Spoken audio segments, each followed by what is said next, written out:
APC, especially with Tinubu, still at the corridors of power, they know how to maneuver themselves. Yes, it's a very, very strong hold. And their own mentality is, look, whatever money we spend to win Lagos State, we will always get that money when we get back to government.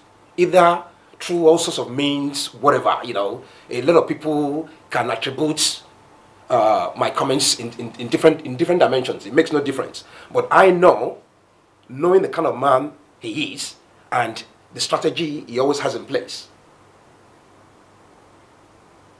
Right now, we have a lot of our people on ground who are working tirelessly to make sure that we wrestle power from APC when we conduct when the governorship election comes up. You see, it is not going to be an easy task.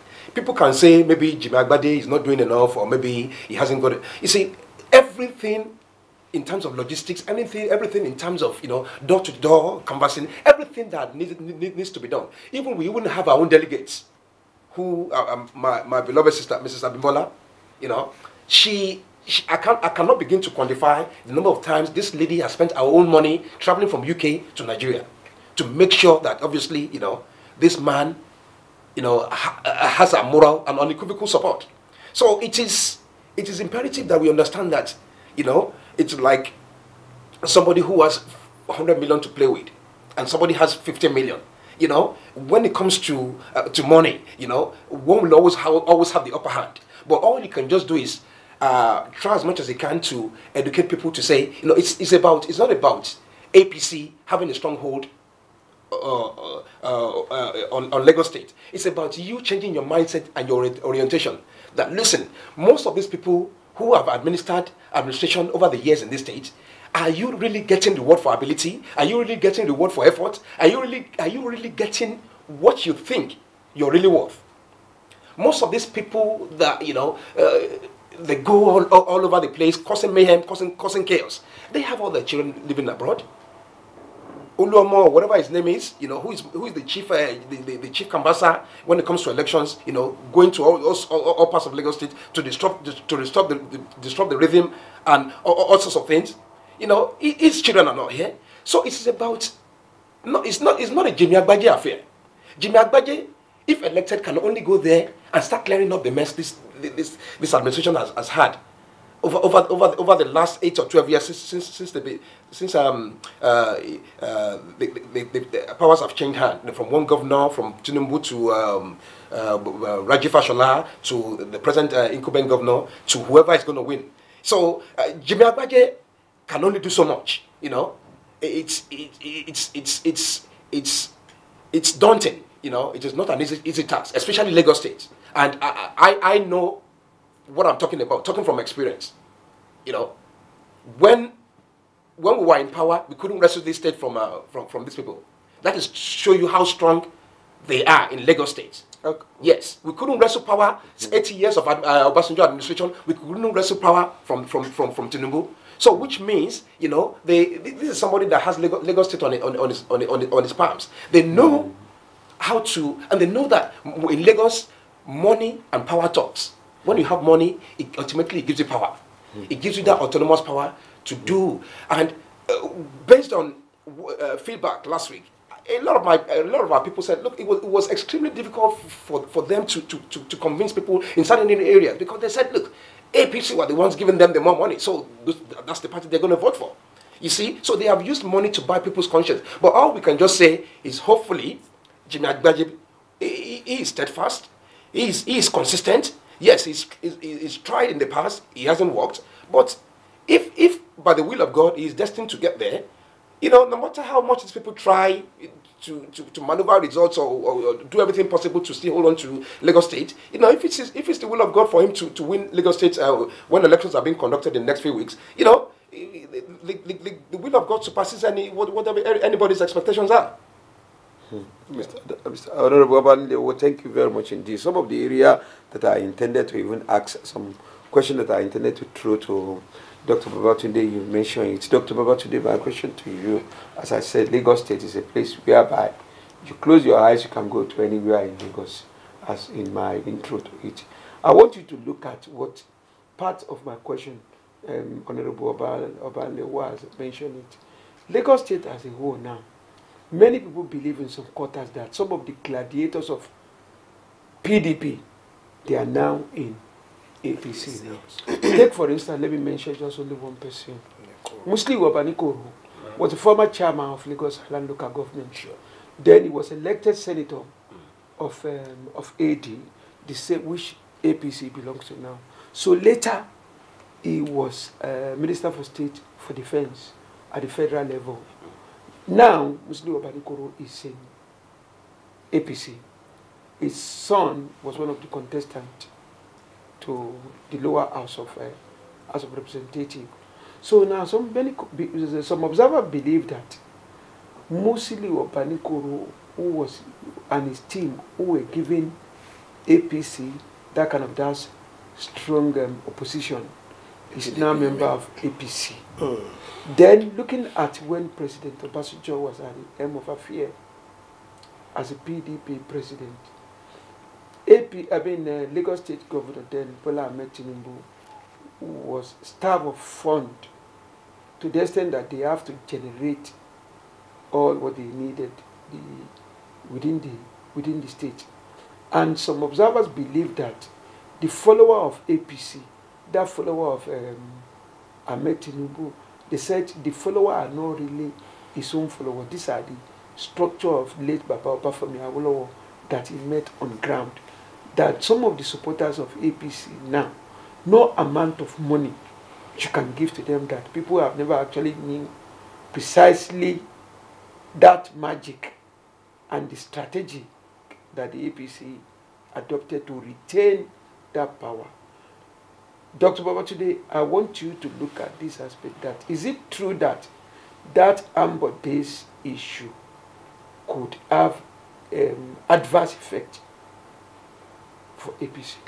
Thank you very much. I think, you see, like or loath, Bola Ahmed Tinubu, the Jagaban, he is a master. He is a master strategist. And if fact is what we are here to talk about, there is no state today out of the 36 states of Nigeria, including the FCT, that will stand at par with Lagos State. And who do you give that credit to? You can only think of one person, and that is BAT, Bola Ahmed Tinubu. He lay claim, and nobody has come out to contradict or controvert him. He lay claim to a master plan which is put down for Lagos State. And if that is the case, I believe that from his strategy, from the way he goes about it, Bola Ahmed Tinubu remain a man to beat in Lagos State. In fact, I am of a very strong belief that Bola Ahmed Tinubu, if he was not with President Muhammadu Buhari, who we all know that he is not a politician. But it has given him tremendous support. Bola Ahmed Tinubu, I believe, was the brain behind every strategy of APC. So he was one. He's one of them. So if that is what he is using in Lagos State, Bola Ahmed Tinubu, give it to him. He is a grassroots politician. He follows his people, and people who knows Bola Tinubu, once he believes in you, he gives you everything for you to succeed. But once he lost faith in you, forget it. You cannot get that back from him. Look, Lagos State, like you rightly said, is my. I will say it's my first home. That is where I was born and bred, and that was where I did everything I did. Lagos State, believe me, I think the only claim which the opposition can lay to Lagos State, I would say the only semblance of opposition to APC in Lagos State are the southeast, the population of the southeasterners in Lagos State. Non-indigenous. Not the non-indigens. Do you think I think that is the only semblance of opposition. Although every other person who is somebody in Lagos State and who wants to be somebody in Lagos State, they are all working with Tinubu. Others, I see them as bitter or bittered politician who, I will not accept Bola Tinubu. I don't want to name names, but we can. These are big people. I'm talking of the Bode George. These are Jimmy Abaje was once with Tinubu in Lagos State. So I honestly don't see much problem for not even the Ambode factor, not even that, because as you mentioned, Ambode stepped on a lot of toes in Lagos State, and in fact, over 80% of people who supported Ambode then believe that he was served right from the way he was treated. From being denied the second time. Yeah, I think over 80% of those who supported him then believe that they served him right from the way he's treated people who were with him then, people who made him what he became. Thank you very much, Dr. Babatunde. I'm now coming to you, Femi. Yes. My question, I think this is one of the these are part of the questions that we are going to use to round up because the time is not on our side. Due to the fact that people have been jubilating now regarding they've been celebrating the success of General Muhammad Buhari at the poll, and it could have been better. That those who had actually been calling Alhaji Atiku Abubakar, who has been of the opinion that Alhaji Atiku Abubakar should call President Muhammad Buhari and congratulate him about his success at this just concluded presidential election. But this morning, the statement from the camp of Alhaji Atiku Abubakar, they released 11 pages of report, whereby in this report, to round it up is that they don't believe in that election, and they believe that election was as some kind of K-leg. So, but they haven't said that they are going to court. Only what Alhaji Abubakar said was that they mentioned that they are going to court now. Only what it says that they don't believe in that election. And people had actually been looking at, okay, when the close opponent of President Buhari has not considered defeat, it means that we should not sleep with our two eyes. There are issues after election, and we still have election coming up now. That is that of the gubernatorial and the state house of assemblies. So, what is your own opinion? Look at it broadly. Do you think that for not accepting this defeat, does this have any effect in the forthcoming election? Okay. Yeah, I think him not. Look, I've already mentioned at the beginning, at the onset of my first commentary about him not conceding, and really I think he ought to have conceded. I think it was the gentlemanly thing to do, it's the gallant thing to do. He's not conceding, which is his right to do so. When you're in a contest, if you're not happy with it, you can, if the rules allow you to contest, go ahead. Yeah. I'm happy for it to go ahead. But looking forward at the elections and talking also about Lagos, it would interest everyone to know that the first person that Baba thanked after God was Tinubu. That's a very, yes, that was, no, in Abuja, in the congrats, when he was thanking people, he went to the APC headquarters or whatever it was, and after he thanked God, the next person he thanked was Tinubu. In his statement. Yes, and then he thanked Oshiomhole and Amechi. So that's very interesting. And when you hear what Tinubu said, he said that this was a celebration of democracy.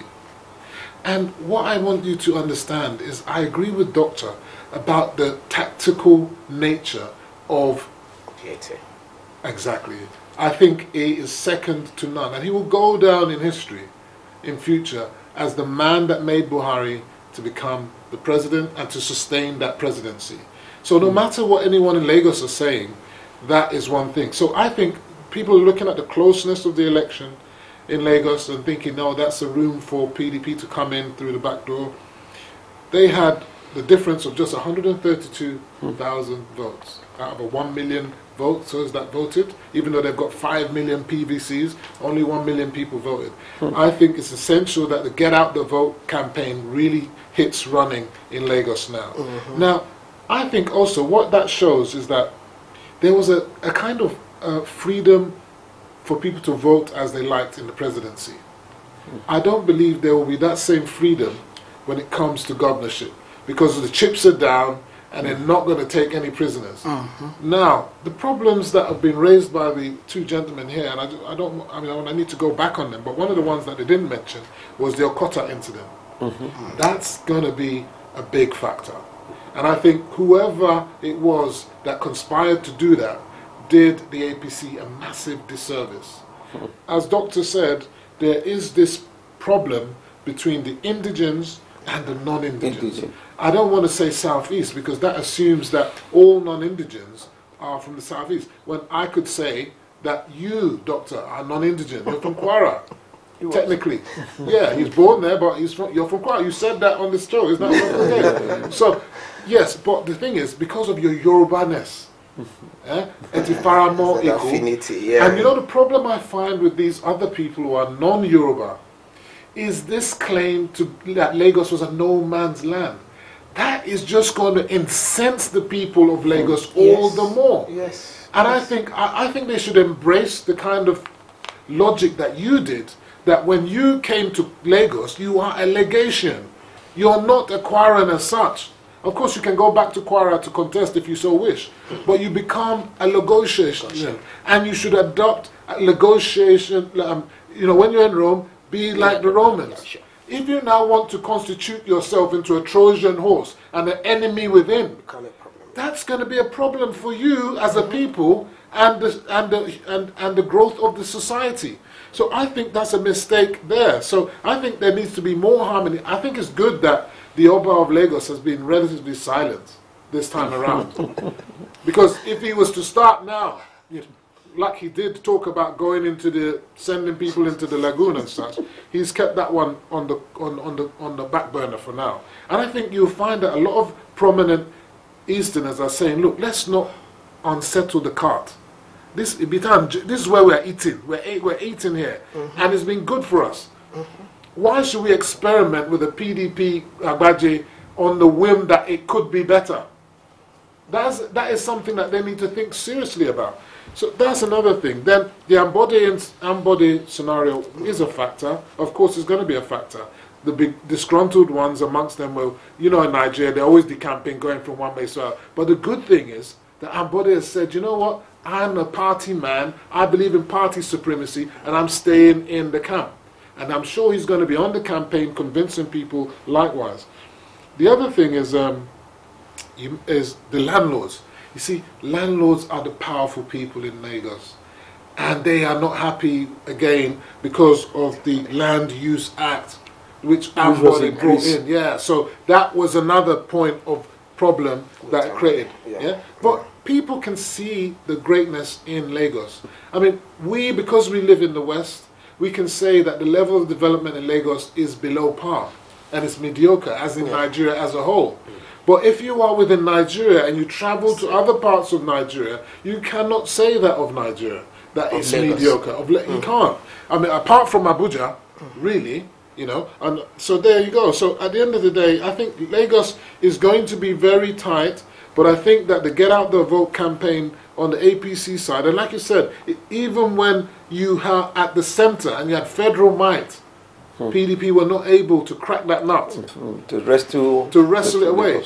I think it's going to be difficult now. I think it's in the balance, but I think both sides, APC and PDP, have to get their people out.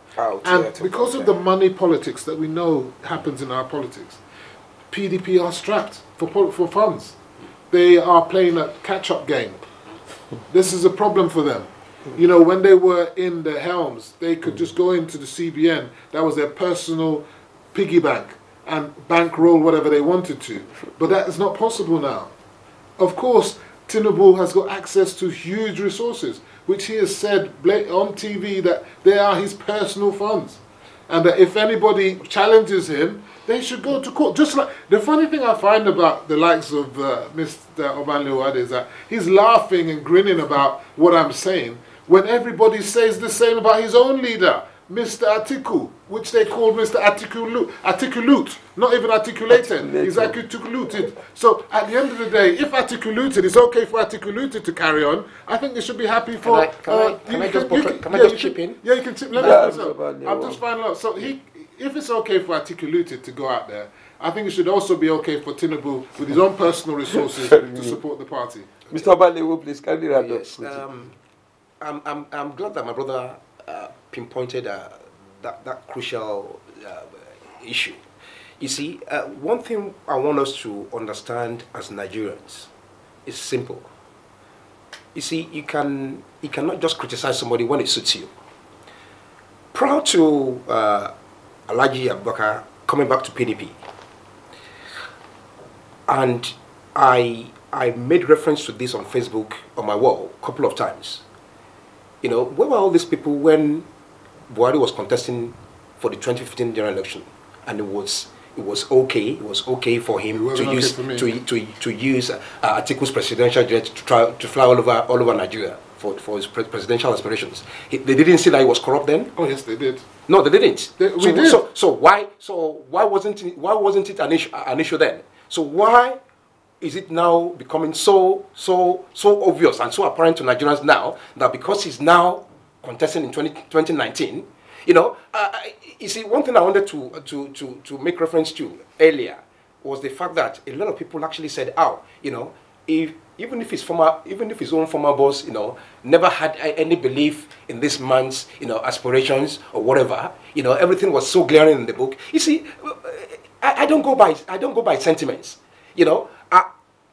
From those who understand the way I reason, I don't dwell too much on people. I deal with issues. If somebody has been a vice president before, as a number 2 man, and his boss had come out to say this, we weren't there to understand what actually goes on behind the corridors of power. Okay? And the fact that people are saying, "Oh, if everything this man wrote in his book is unfounded and unsubstantiated, why didn't he take him to court?" It is a matter of choice. Sometimes, you know, the fact that you've kept quiet doesn't. Even in this country, we understand that if you are taken to a police station to be interviewed, by law you are not allowed to say anything if you don't wish to. That doesn't necessarily mean it's an admission of guilt. No, let me finish my point. That doesn't necessarily mean that the fact that you're not saying anything is an admission of guilt. Yeah, but it can be used in evidence. It can be used in evidence. There you go. Then, my last point before I hand over: has this man, even prior to the elections, has he ever been indicted on financial irregularities? We have the police, we have the EFCC. And we have other financial organizations to investigate crime. Was he ever on Interpol watch list? A lot of people said, this man, you know, he did not travel to America. He went and he came back. Now, when he came back to Nigeria, a lot of people said, "Oh, you know, he went at the wrong time." When Congress, you see, also people will always come up with all sorts of cock and bull story. You see, the issue of the matter is this. Yes, I can understand what Femi is saying. Listen, if this man wants to go and challenge the verdict in court, that is entirely his own prerogative. He's entitled to do that, you know. But as far as I'm concerned, elections have been conducted. A winner has been declared. But if he still has strong reservations and thinks that, okay, you know, there is still retribution, you know, in a court of law, then so be it. But as Femi said earlier on, I think it's time for us to move on and focus on the governorship elections coming up in the next fortnight. Thank you so much indeed. Dr. Babatunde, do you have anything to say yes, on in this rounding issue? up. Yes, Because in rounding up, I will appeal. An issue that we should use it to close it. Thank you. In rounding up, I will appeal to Mr. Atiku. If the well-being and welfare of Nigeria and Nigerians are the reason why he contested or why he wants to be the president of Nigeria, I will say the odds will appear to be stark against his presidency as things stands at the moment. Sure. With over 80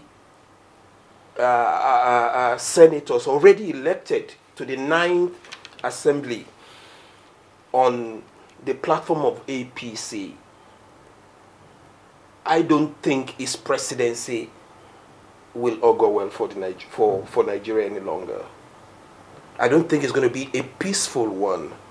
We had a tumultuous 4 years already because of the cat and mouse game between the executive and the legislature.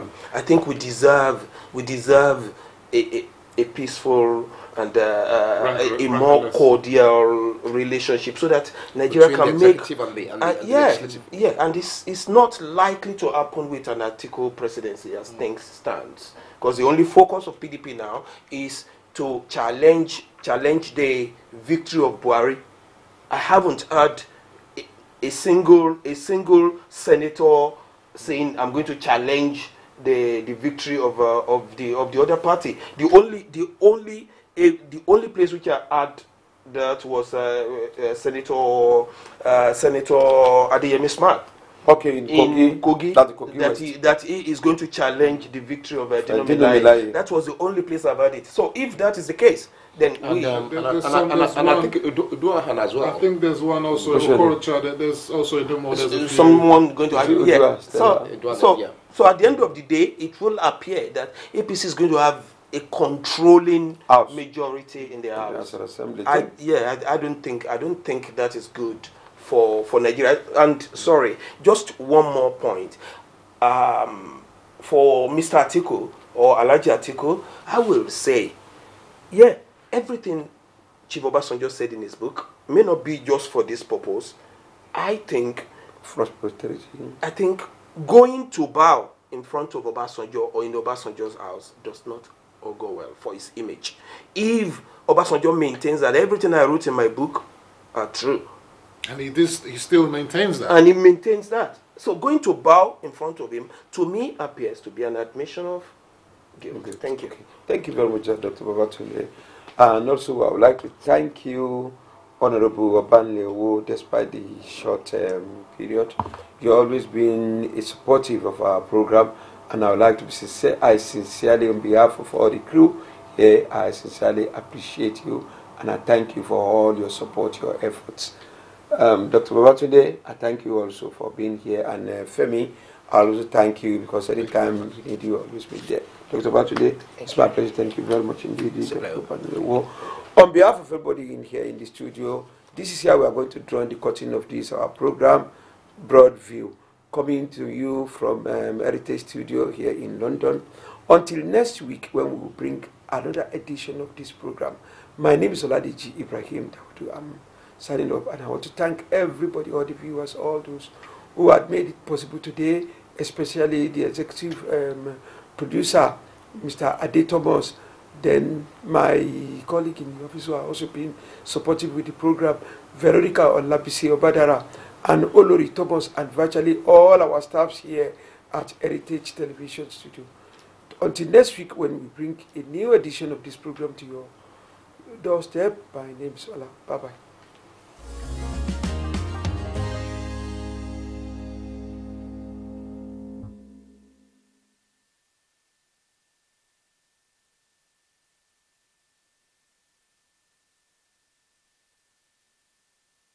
Heritage Television, promoting African culture and heritage at its best.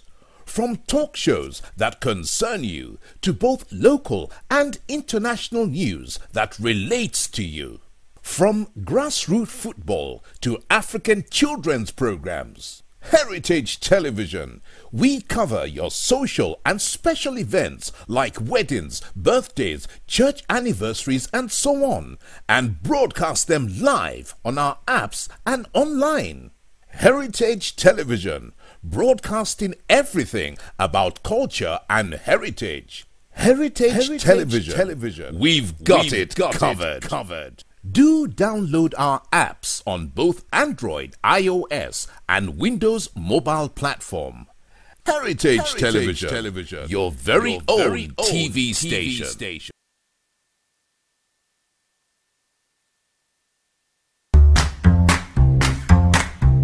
Tolu A. Akinyemi, a renowned poet, author and performer, brings to us Dead Cats Don't Meow, a metrical masterpiece which invokes love and respect for life. Dead Cats Don't Meow is his fourth published work and third collection in his poetry. For the discerning series, after Dead Lions Don't Roar and Dead Dogs Don't Bark, Tolu shares his gift of writing with people far and wide. Recently, he received an endorsement as a writer with exceptional talent from the Arts Council England. Each poem examines a part of life, a sensation, a reaction, or an emotion. Individually, the verses breathe their own beat, while the collection knits together perfectly to present an idyllic anthology.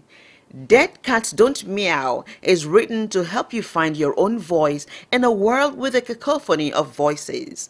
Join Tolu A. Akinyemi at one of the 4 events to celebrate the launch of Dead Cats Don't Meow. Thursday, April 4, 2019, 7 p.m. to 9:30 p.m. at the Poetry Cafe, the Poetry Society, 22 Betterton Street, Covent Garden, London. Saturday, April 13th, 2019, 4 p.m. to 8 p.m. at Museum Center, Function Room, 8 and 9 Marina Road, Onikan, Lagos, Nigeria. Thursday, May 2, 2019, 7 p.m. to 9:30 p.m. The Lead and Feel, 23 Westgate Road, Newcastle upon Tyne. Thursday, May 9, 2019, 5:45 p.m. to 7:15 p.m. The Avenue Library and Learning Center, 9 Victoria Avenue East, Blackley, Manchester. RSVP, tolutoludo.com. Dead Cats Don't Meow will be available from April 4, 2019 from Waterstones, Barnes & Noble, eBay, Amazon, Pataba, and other outlets. It's also now available to pre-order on Amazon Kindle. Heritage Television. Promoting African culture and heritage at its best. From talk shows that concern you to both local and international news that relates to you. From grassroots football to African children's programs. Heritage Television. We cover your social and special events like weddings, birthdays, church anniversaries and so on, and broadcast them live on our apps and online.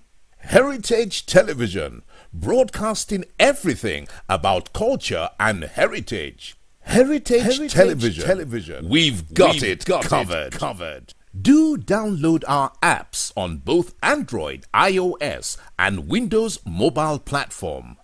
Heritage Television, your very own TV station. My daughter-in-law, so how are you planning for my son's birthday? I have to cook up for her. Do you people have ogirisi there? No? It's okay. Okay, let me call you back. Mama Chijioke. Hi, Sobete Market. Please pack some ogirisi. I am going to visit my son. My daughter-in-law, it's arranged, but you must use original red oil to prepare the soup. What? I'll call you back. Mama Chijo, please include Isio Morocco. My daughter-in-law, everything is now set. But don't forget that gold wristwatch I saw the last time I visited. Now you can talk until you tire for just 11 kobo a second. Call all networks in Nigeria and 30 international destinations, including US, UK, China, Canada, and India for just 11 kobo per second. Dial *211# to activate. That's Silk Bobo. The largest data network, Glow, Grandmasters of Data.